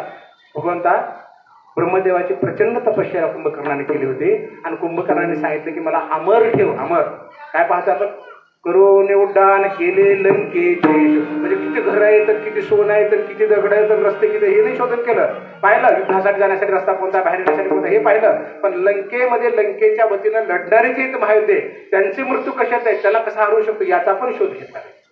करून उड्डाण केले लंकेचे शोधन. मुलगी पाहायला जातो आपण, लय चांगले चांगले, अरे चांगले पण भाऊ किती आहेत, शेत किती आहेत, बाप काय करतो, आई काय करते, सगळं बघून यावं लागतं. आणि ते नाही विचारलं, आता पुन्हा जातो विचारायला. येऊ देतील का लोक घरला.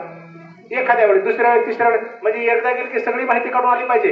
दुकानात जातो, किराणा दुकानामध्ये आपण एकच वस्तू आणायला जातो, बाजारात वेगळंच वस्तू आणायला जातो. मग त्या दुकानापुढे थांबतो, इकडे बघत ती पण द्या, एकच वस्तू आणायला गेला होता, दुसरी काय आणली? कारण शोध घेतला उभा राहिलेला. बघता बघता आपण वाटतं हे पण घेऊन जाऊ, त्याचं नाव शोध घेणं. हनुमंतरायांनी शोध घेतला आणि प्रभूला सांगितलं, भगवंता, ब्रह्मदेवाने आशीर्वाद दिला होता की अमरता तुला होता येणार नाही, पण जोपर्यंत शत्रू तुला पाठ दाखवणार नाही तोपर्यंत तू हारणार नाही. शत्रू तुला पाठ दाखवणार नाही तोपर्यंत तू हारणार नाही. आणि प्रभू, तुम्ही काही पाठ दाखवलीच नसते, कारण तुम्ही साक्षात भगवंता, तुम्ही कशी पाठ दाखवली असते या शत्रूला? म्हणून तुम्ही तुमच्या पाठीला शेपूट लावलं, ते खाजवल्यासारखं झालं आणि तुम्ही बघण्यासाठी पाठीमागे फिरला आणि तुमची पाठ त्याला दिसली कुंभकर्णाला. झालं, आता मरणार कुंभकर्ण, म्हणून तुम्ही मारू शकले. करून उड्डाण केले लंकेचे शोधन विठाला.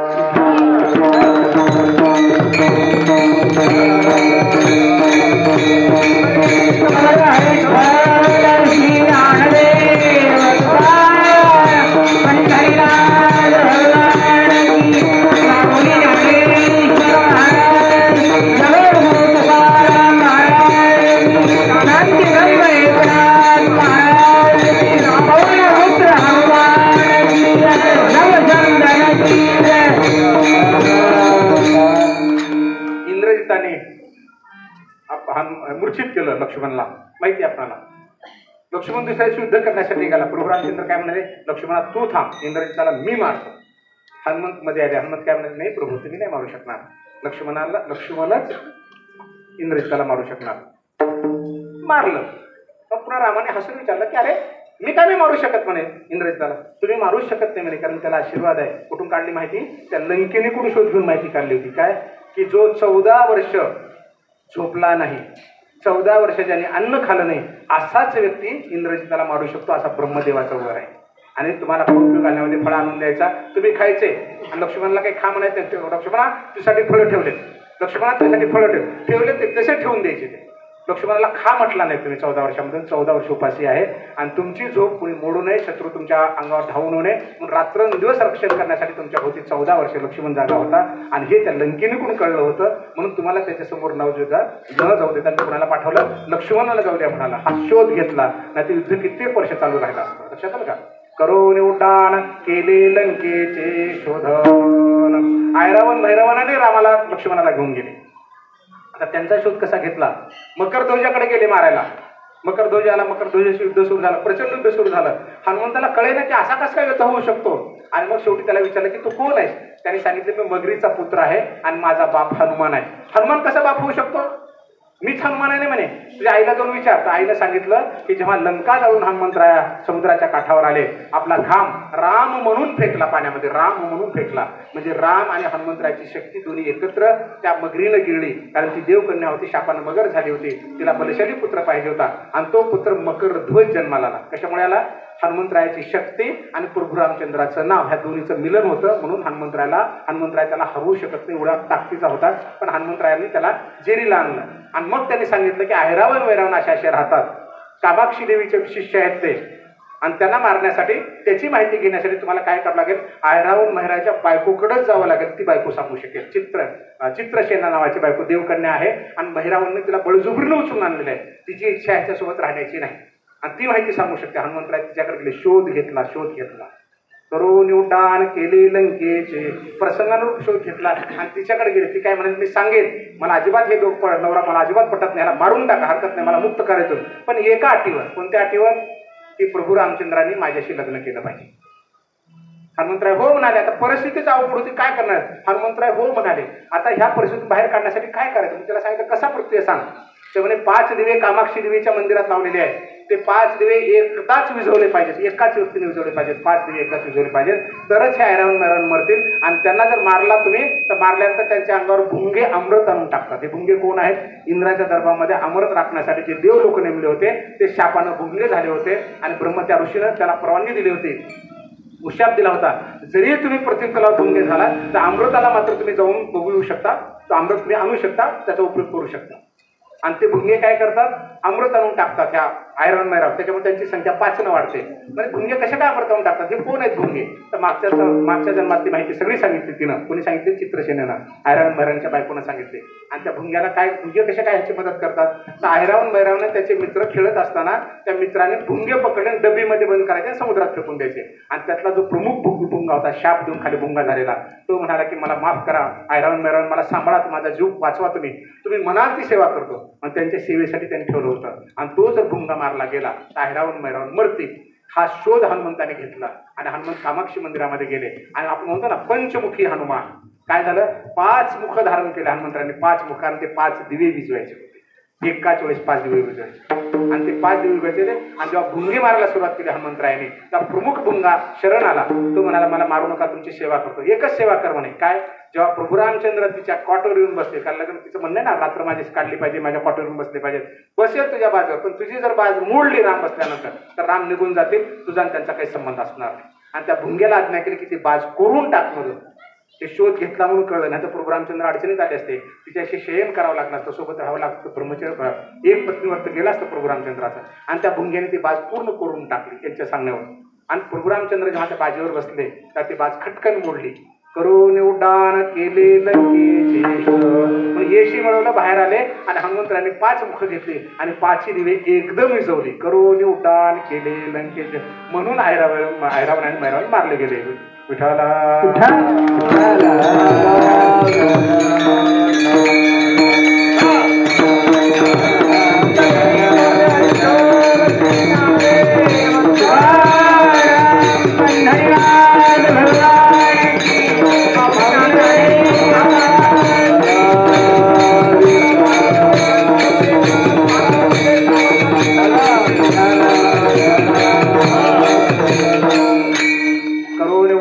केले लंकेचे शोधन. अशा अनेक प्रकारचे शोध, बारकी बारकी माहिती काढली. आणि ती माहिती काढून प्रभू रामचंद्राला पुरवली. युद्धामध्ये त्याचा वापर केला, म्हणून रावणाला मारलं. कारण ही वस्तुस्थिती एखाद्या किल्ल्यावर जर युद्ध करायचे असेल ना, बघा तुम्ही आपल्या राजे लोकांचा काळ, त्याचे गुप्तहेर पाठवायचे, कोण दरवाजा, कोण पाण्यात आहे, कोण उडी मारते, कुठे विहीर, सगळी माहिती काढून गुप्तहेर नेमलेले असायचे.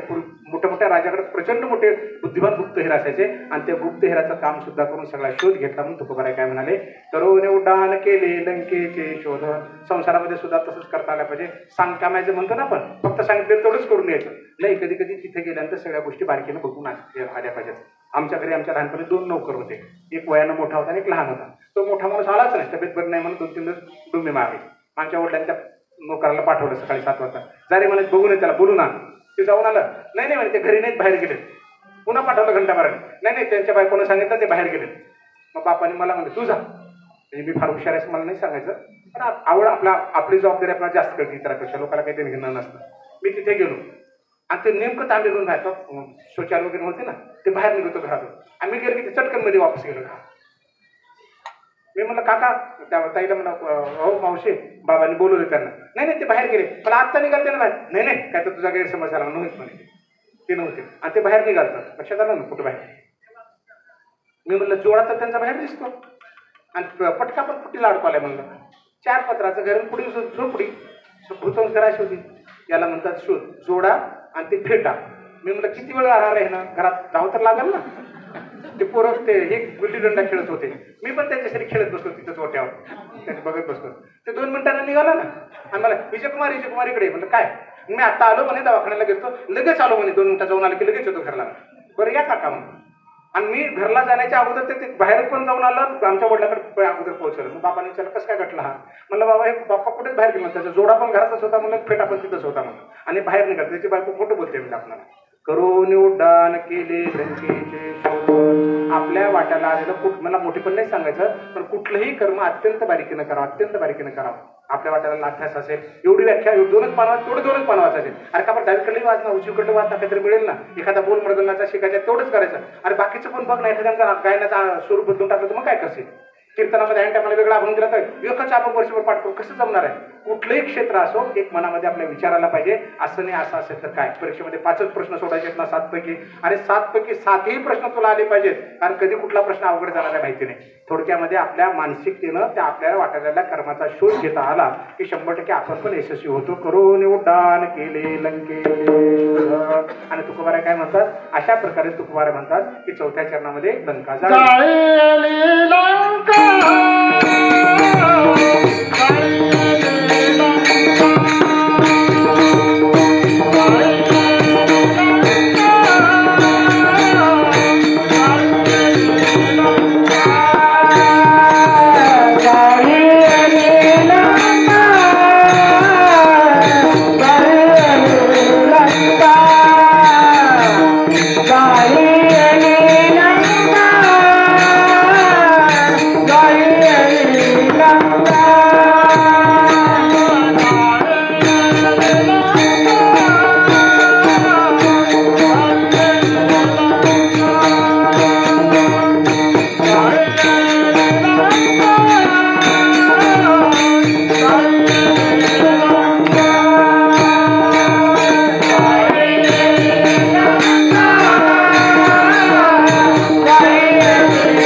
जाळली लंका, धन्य धन्य म्हणे तुका.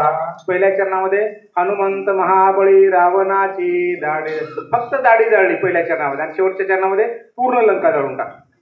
म्हणजे सुरुवात छोटीशी होती, बिंदूवरून सिंधू तयार झाला. दाढी जाळली, आता रावणाची पूर्ण लंका जाळून टाकली. धन्य धन्य म्हणे तुका. जाळलेली लंका. का जाळली लंका?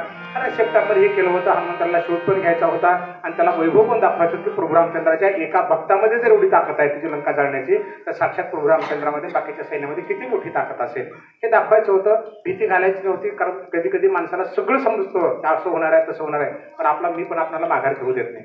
रावणाला केवळ मी पणानं माघार घेऊ दिली नाही. आपल्यालाही तेच कळत असतं. कधी कधी आपलं मन पण म्हणतं माझे थोडं चुकलंच राव, जर गबसत असताना बरं झालं असतं. 100% कळतं बरं का. 2 शब्द जर मी बोललो नसतो ना तर बरं झालं असतं, विनाकारण बोलून गेलो. पण आपण लोकांकडे बघून माघारच घेत नाही. असं वाटतं की आपला अपमान झाला. त्या रावणाला पण असंच वाटलं की सभेमध्ये माझी दाढी जाळली ना, हा काय करणार आहे, द्या पेटून याला, खाला पाय. तिला सगळं जाऊन टाकून गेलो. जाळी लंका धन्य धन्य म्हणे तुका. अध्यात्माचे एक वैशिष्ट्य आहे, जेव्हा एकच शब्द अनेक वेळा येतो वेळाला म्हणजे त्याच्यावर आपण जोर देऊन बघितलं पाहिजे की याच्या पाठीमागे काहीतरी गर्भित अर्थ भरलेला आहे. ज्ञानदेव ज्ञानदेव म्हणता ज्ञानदेव होतो, वासुदेवची होतो अखंड वदने वचिर. ज्ञानदेव म्हणता म्हणता ज्ञानदेव होऊ शकतो आपण. तुकाराम तुकाराम नाम घेता ज्ञानेश्वर ज्ञानेश्वर मुखी म्हणता ज्ञान. तसं धन्य धन्य धन्य धन्य जाळी लंका धन्य धन्य म्हणे. केवळ लंका जाळी म्हणून का, रावणाचा वैभव जाळलं म्हणून का नव्हे, त्याच्या पाठीमागे आणखी गैरप्रकार असा आहे की त्या रावणाला हनुमंतराय मारू शकले असते, इंद्रजिताला मारू शकले असते, लंकेचा चुराडा करू शकले असते, जो द्रोणागरी एका हातावर आणू शकतो एवढे ताकदीचे काय करू शकले नसते ते, पण नाही केलं. काय केलं? कारण गुरुची आज्ञा नाही, प्रभू रामचंद्राची आज्ञा, म्हणजे एवढं बळ असून सुद्धा त्यांची आज्ञा नसल्यामुळे त्याचा उपयोग केला नाही. म्हणून धन्य.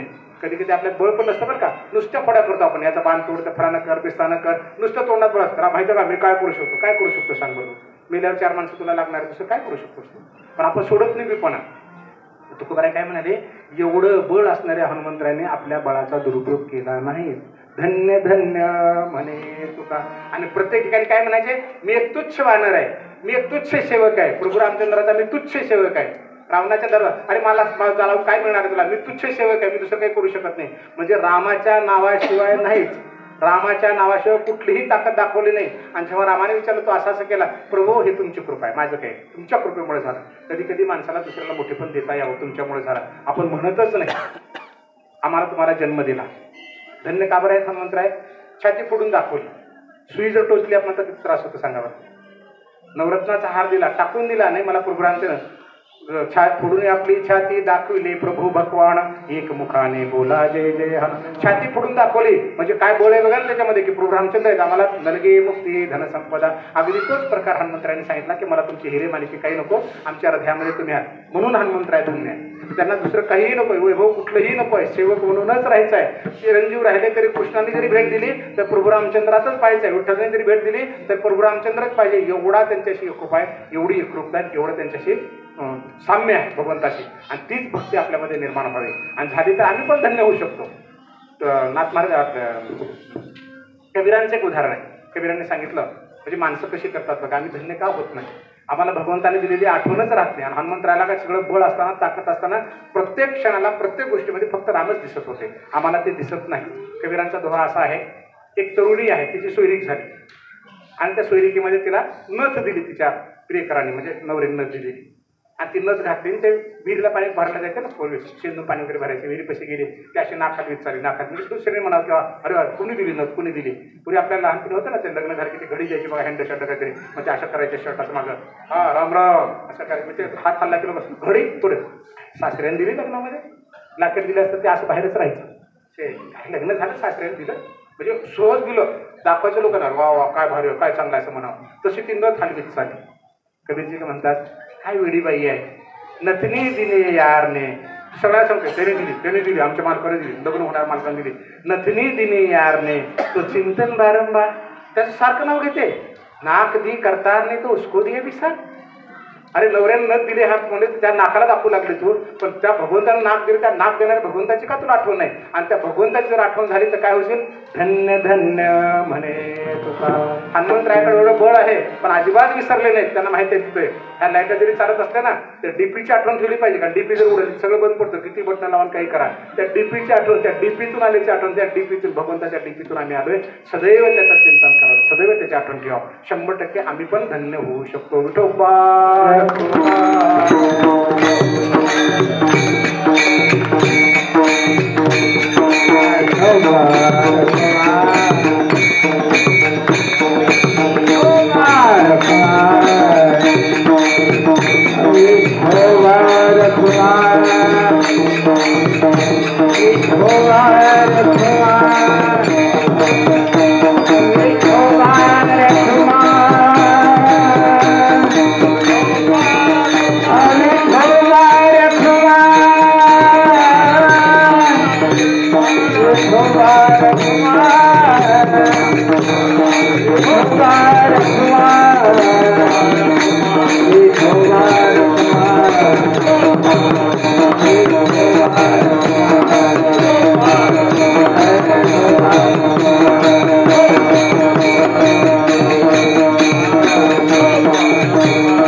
हनुमंत महाबळी रावणाची जाळी जाळी हनुमंतराय बलवान आहेत, रावणाची दाढी जाळली.